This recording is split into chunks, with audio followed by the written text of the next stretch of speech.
Hello everyone, आपका स्वागत है जामिया वर्ल्ड पर। इस वक्त मौजूद हूँ जामिया मिल्लिया इस्लामिया के ठीक सेंट्रल कैंट के पास, और एक ज़बरदस्त जो कि एमयू ने जिस तरह से पिछले मतलब 2 सालों में जिस तरह से एक एक्टिविज़म किया गया है एमयू के छात्रों के द्वारा, और वो स्पेशली आइए मिलते हैं सैयद। आपके सबसे पहले इनके परिचय इनसे ही हम जानना चाहेंगे। ओवरऑल मैं आपके बारे में जानना चाहूँगा, क्या है आपकी परिचय? मेरा नाम सैयद हसानुल हक है।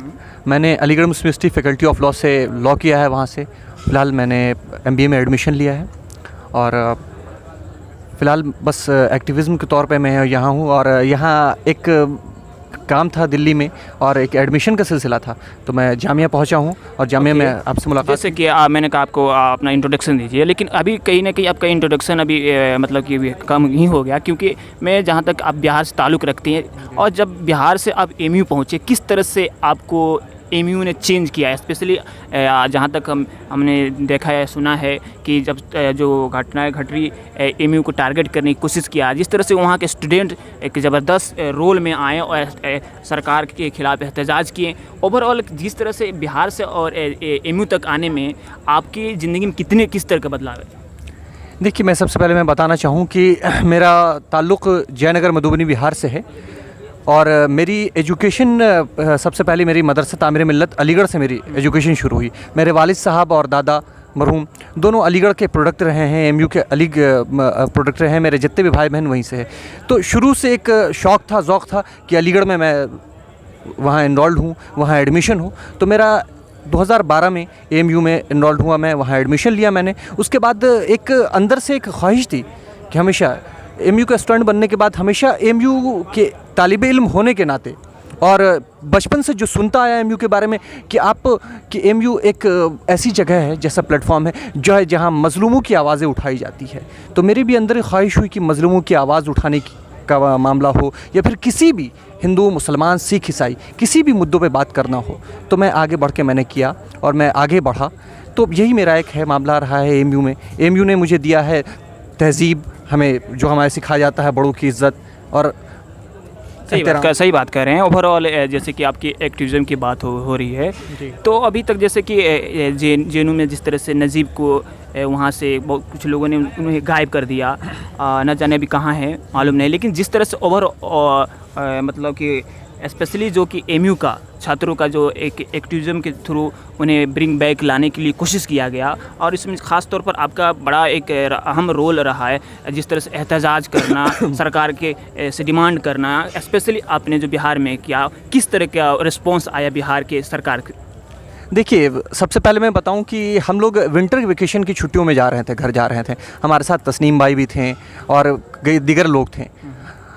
तो हम लोग ट्रेन में ऐसे ही बैठे गए कि हम लोगों ने आवाज़ नहीं उठाई। हम लोग घर जा रहे हैं, 10 दिन की छुट्टी के लिए जा रहे हैं, हम लोग बताइए। और उनकी वालदा बैठी हुई हैं, उन्हें अपने बेटे के हक़ के लिए आवाज़ उठाना चाह रही हैं। हम लोग जा रहे हैं बिहार में, कम से कम कुछ अच्छा करके आएँ। एमयू का नाम, एमयू हमेशा आगे रही है हर चीज़ में, एक्टिविज़म के मामले में और हर मसलों पे एमयू आगे रही है। तो हमें सोचा, एक जहन में आया कि हम कुछ आवाज़ उठाएं। तो हम लोग बिहार गए, तो 10 दिन की छुट्टियां थी हमारी।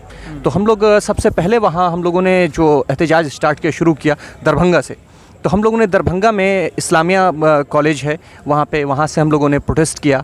वहाँ से उसके बाद हम लोगों ने 10 दिन की छुट्टियों में 8 ज़िलों में, समस्तीपुर हुआ, बेगूसराय हुआ और दीगर, और सीतामढ़ी हुआ और दीगर डिस्ट्रिक्ट्स थे, वहाँ गए हम लोग हैं।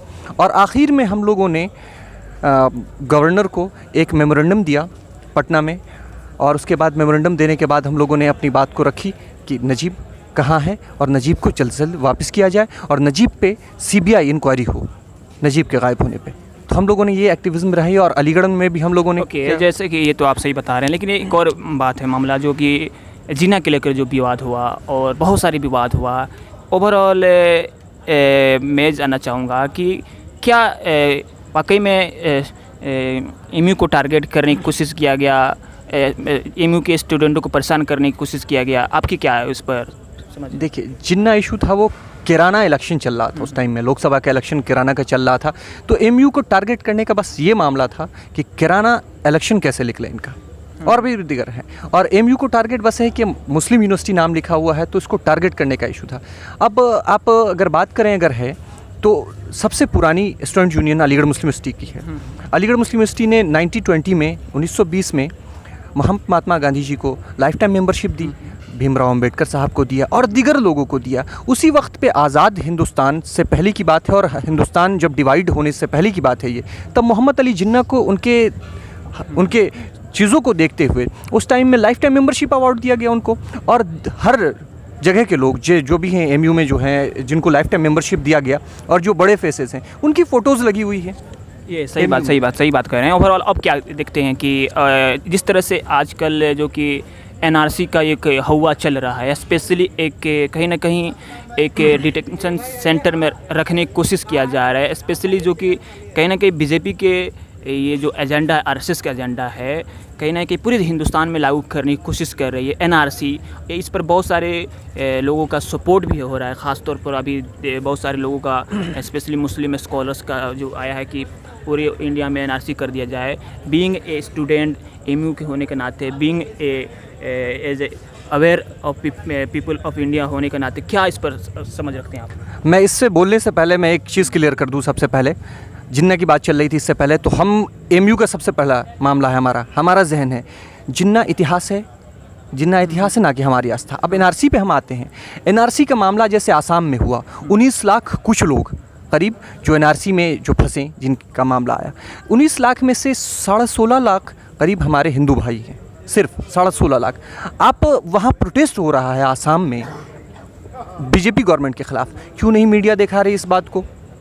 ये सिर्फ एक ये है कि जो गरीब तबके के लोग हैं, ये गरीब तबके के लोग हैं, जो किसान हैं, मज़दूर हैं, उनको तंग करने का काम ये बस ये है कि ये जो गवर्नमेंट है हिंदुस्तान की, जो अभी मोदी गवर्नमेंट चल रही है, वो 2 तबके में लोगों को बांटना चाह रही है। एक जो कॉरपोरेट हैं, एक गरीब हैं। जो कॉरपोरेट हैं, जो पैसे वाले हैं, वो पैसे वाले और हों, जो गरीब है और गरीब, ये गरीबों को बर्बाद करने पे तुली हुई ये गवर्नमेंट है। तो एनआरसी अगर आता है हिंदुस्तान में, अगर पूरे हिंदुस्तान में लगता है, तो जो आपको रेशियो निकला, जैसे आप 16.5 लाख का, तो ये कोई नहीं है। एनआरसी आप लगाएं, लेकिन इससे नुकसान किसका होगा?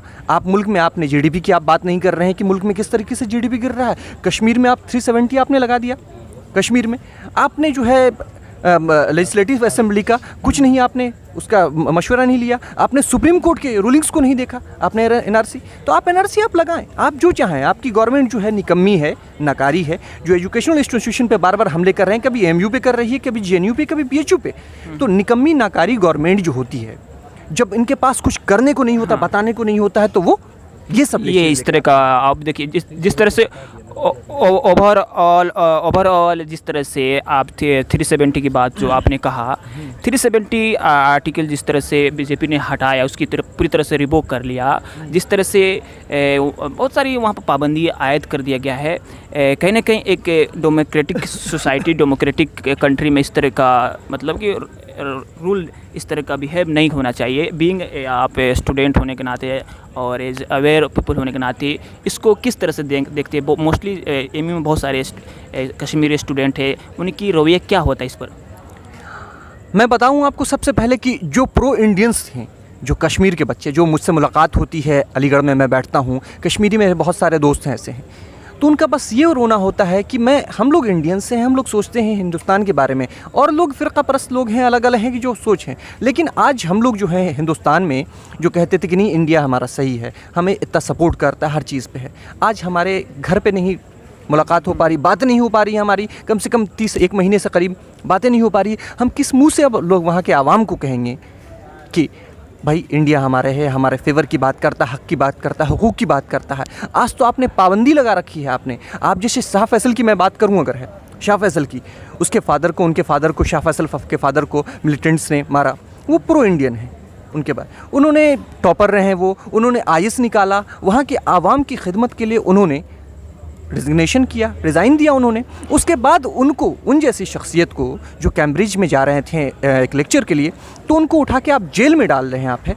तो इससे जो है, जो प्रो इंडियंस है कश्मीर के, जो हिंदुस्तान के फेवर में सोचते हैं, उनका क्या रवैया होगा, वो क्या जहनीत होगी उनकी? सही बात आपने फरमाया। ओवरऑल क्या आप, जैसे कि अभी तक तो ये सारी आपने मौजू पर क्लियर अपनी राय रखा, क्या देखते हैं एज ए क्या इस वक्त स्टूडेंटों के लिए स्पेशली जो कि एक मोस्टली ह्यूज चैलेंज है, जिस तरह से एक संपूर्ण क्रांति जो चलाया गया था, क्या वाकई में इस तरह की कोई वक्त की तकाजा है कि स्टूडेंट इस तरह का मतलब कि एक रद्द अमल करें कि और सरकार की पॉलिसी जिस तरह से है कि बड़े बड़े इंस्टीट्यूशन को मतलब कि एज लाइक वो पॉपेट बनाने की कोशिश कर रही है, वो मतलब कि उस पर लाइक उसको अपने कंट्रोल में करना चाहती है, एवरीथिंग लाइक उसको इम्पोज करना चाहती है कि अपनी जो भी कोई नीति है उसको मतलब कि लागू कराकर ज़्यादा से ज़्यादा उसको माइलेज लेना चाहती है। क्या इस बीइंग आप एज ए हायर एजुकेशन ले रहे हैं तो इस पर क्या आपकी राय? देखिए, मैं बता दूं सबसे पहले आपको कि जो हालात हैं देश के, ये डेमोक्रेसी को ख़त्म करने की एक कोशिश की जा रही है। जो स्टूडेंट्स अपनी आवाज़ों को बुलंद करते थे किसी गलत के ख़िलाफ़, आज नहीं कर पा रहे हैं। सिर्फ़ और सिर्फ ये है कि हिंदुस्तान के डेमोक्रेसी को ख़त्म करने का काम है। आज जैसे आप BHU में आप देखेंगे, जैसे बच्चियों ने आवाज़ उठाया, हमारी बहनों ने आवाज़ उठाया, उनके खिलाफ गलत चीज़ें हो रही थी, उन्होंने आवाज़ उठाया तो क्या किया पुलिस ने, यूपी पुलिस ने, योगी की पुलिस ने उन पर लाठियाँ चलवाईं, उनको मारा। आज हम पे भी है उसी तरीके से, हम जो भी आवाज़ को उठाना चाहते हैं, अपने पार्लियामेंट तक, संसद तक अपनी आवाज़ को भेजना चाहते हैं, हमारी आवाज़ को दबाया जाता है। अब कन्हैया को आप देख लीजिए, आप है कन्हैया कुमार हमारे यहाँ से गए, हमारे छात्र राजनीति में उन्होंने इतना अच्छा किया। आप सिर्फ कि जो हवाओं में, जो हिंदुस्तान की हवाओं में जहर घोल दिया गया है, ये कम्युनलिज्म का, हिंदू मुस्लिम के नाम पे कि ये फलाना है, ये टुकड़े गैंग से है, तो इस तरीके से जो है आवाज़ को बार बार दबाई जा रही है हिंदू मुस्लिम के नाम पे, या फिर आज़ादी के नाम पे कि ये आज़ादी टुकड़े वाले लोग हैं। तो इस तरीके से हमेशा हिंदुस्तान की आवाज़ को, जो युवाओं की आवाज़ है, उसको दबाया जा रहा है। सही बात। ओवरऑल अब क्या GDP का हालत ख़राब है, सुस्ती उस्ती सब चल रही है। बीइंग एज आप क्या देख रहे हैं कि एज आप वो भी MBA ही कर रहे हैं, तो आप क्या देखते हैं आने वाले समय में, एज आपको जॉब मिल ही जाएगा या बेरोज़गार रहेंगे, इसका क्या? देखिए, जो हमारे माननीय प्रधानमंत्री मोदी जी ने कहा कि पकौड़े तलो, पकौड़े में जो है आपकी जो है रोज़गार आपका रखा हुआ है, तो मुझे लग रहा है जो देश के हालात हैं, GDP जो लगातार गिरती जा रही है, ठीक है, तो हमें भी लग रहा है कि हमें भी पकौड़ों का दुकान कहीं खोलना पड़ेगा। चाय तो हम बेच नहीं सकते क्योंकि हम अलीग हैं, चाय पीने वालों में से ताल्लुक़ रखते हैं हमें, तो चाय नहीं बेचेंगे हमें। पकौड़ा कहाँ सोचा जाएगा, पकौड़ों की जो है का स्टॉल लगाने का, तब पकौड़ा ही बेचा जाएगा। अब देश की GDP जो है जिस तरीके से चल रहा है, हालात हैं जो है यूनिवर्सिटी के जो है, आप जैसे आप देख लीजिए, आप है यूनिवर्सिटी है, मल्लापुरम का मामला देख लीजिए, MU का सेंटर है, मुर्शिदाबाद का मामला देख लीजिए, किशनगंज का देखिए, हालत ख़राब है वहाँ के।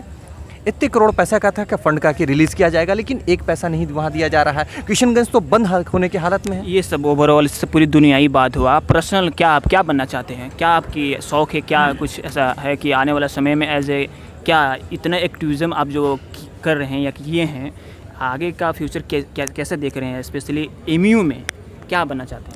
देखिए, वो तो मुस्तकबिल जो है हमारा, वो अल्लाह ज़्यादा बेहतर जानता है कि हम क्या करें क्या नहीं है, गैब की खबर अल्लाह को, खुदा को है। लेकिन मेरी सोच है कि मैंने लॉ किया है, मैंने लॉ किया है अलीगढ़ मुस्लिम यूनिवर्सिटी से, और ऐसे इदारे से मैंने लॉ किया है कि बड़े बड़े लोग वहाँ से फैज़याब हुए हैं।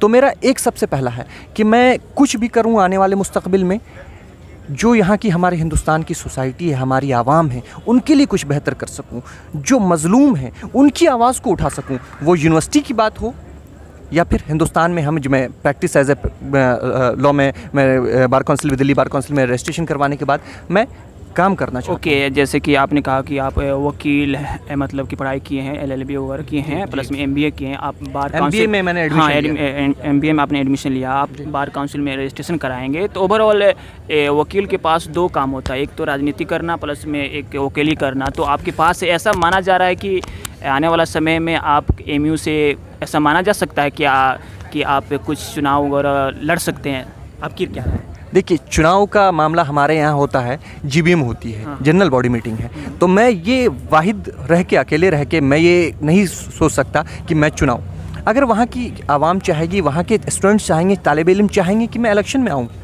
तो मुमकिन है मैं सोचूंगा इस पर, मुमकिन है कि मैं इस पर सोचूंगा। लेकिन मेरा सबसे पहला ये रहेगा पॉलिटिक्स। अगर आपको किसी अगर आप समाज के लिए अगर कुछ बेहतर करना चाहते हैं तो आप वकालत के साथ जो है आप सियासत में भी आएँ, तो कुछ ना कुछ बेहतर होगा मुस्तकबिल के लिए। बहुत बहुत शुक्रिया। तो ये थे एमयू स्टूडेंट्स जो कि स्पेशली इनकी जो कि एक्टिविज़म जो ख़ासा तौर पर मारूफ़ रहा है, स्पेशली जो भी घटनाएं घटती है देश में उस पर मुखर आवाज़ बनकर सामने आते हैं। ओवरऑल आप इस तरह से जो भी शख्सियत मिलेंगे किसी भी स्पेशली यूनिवर्सिटी इंडियन यूनिवर्सिटी का, तो मैं बजाते आपको अवेयर करता रहूँगा, आपको दिखाता रहूँगा कि ओवरऑल आज कल यूनिवर्सिटीज़ में क्या चल रहा है, किस तरह का वहाँ के स्पेशली वहाँ के युवा स्कॉलर एक्टिविस्ट क्या सोच रहा है। बहरहाल आप देखते रहिए जामिया वर्ल्ड में। मोहम्मद तस्लीम।